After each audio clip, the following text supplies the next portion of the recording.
বন্ধু রাজীব, একটু এদিকে আয়, শুনে যা। আসসালামু আলাইকুম বন্ধু কাউসার, কেমন আছিস তুই? হ, আছি আমি ভালোই। দেখ, আমি নিজে থাকার জন্য কত বড় একটা বাড়ি বানাইছি। মাশাআল্লাহ বন্ধু, সত্যি বাড়িটা অনেক সুন্দর বানাইছস।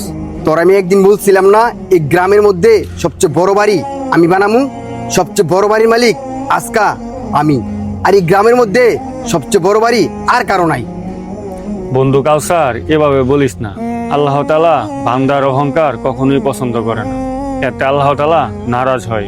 রাখ তো তোর এইসব ফালতু কথা। আমার অর্থ সম্পদের সামনে তোর এইসব ফালতু কোনো কথা চলবে না। বন্ধু, মসজিদে জোহরের আজান দিছে, চল দুইজনে যায়া জোহরের নামাজটা পড়ে আসি, পরে তোর সাথে বইসা কথা বলবো না। নামাজে যাই চল। আরে যা, নামাজে যাওয়ার মতো এত ফালতু সময় আমার হাতে নাই। তুই নামাজের তাই, আমি বাড়িতে আছি। কাউসার, তুই এতটা অহংকারী কিভাবে হইলি?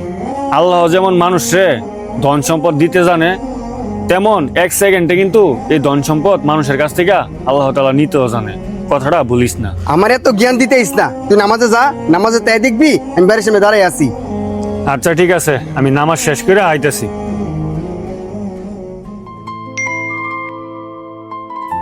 কাসর সাহেব, আপনি আমাদের ব্যাংক থেকে 50 লক্ষ টাকা লোন নিছেন।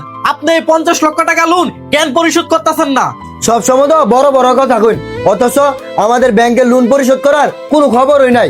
শুনেন কাসর সাহেব, আপনার হাতে মাত্র আর 1 মাস সময় আছে টাকা দেওয়ার। কাউসার সাহেব, 1 মাসের ভিতরে আমাদের লোন না পরিশোধ করলে আমরা পুলিশ নিয়ে আসবো, আর আপনার এই বাড়ি নিলাম করে দেব। টাকা না দিলে আপনার কোমরে দড়ি বেঁধে থানা নিয়ে যাবো, তখন আপনার এই অহংকার কই থাকবো? আসসালামু আলাইকুম ভাই, আপনারা একটু শান্ত হন। কি হয়েছে আমাকে সবকিছু খুলে